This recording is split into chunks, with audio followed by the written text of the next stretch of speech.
I'm going to try to lift this dent out right here.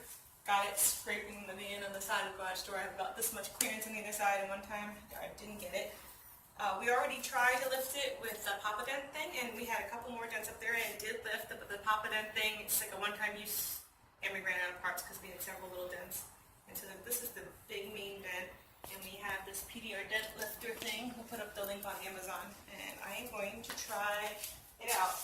So it comes with, you have to have your own glue gun. It comes with these glue sticks. It doesn't really say what the difference between the two of them are, so we'll find out. We have the black one in there, and it comes with all these little pieces, and what you do with these is you stick them to the dent, and then you use a dent lifter tool to pull it up out of there. So, my dent is about 3 fingers wide, so I will probably use one of these wider ones, and it is concaved in, so maybe, I don't know, we'll see. We'll just try and see what works. This one, actually, no, I think a flatter one would be better.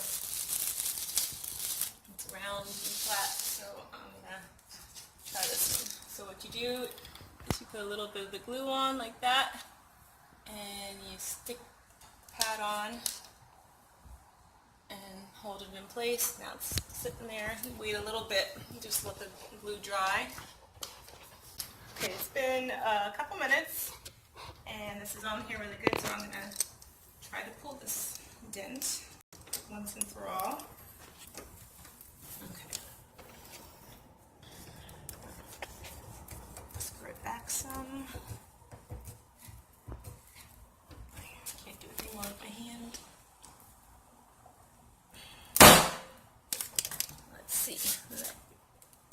Get it all off. It came out. It looks pretty good. I don't think it's dented anymore. Actually, got it. I think we got it all that time. Looks good. One more little one down here we could try. Other than that, it's amazing because this man had a bunch of dents down the side, and now it doesn't really have any. I'm just going to pull this off and polish it up, and it should look good as new.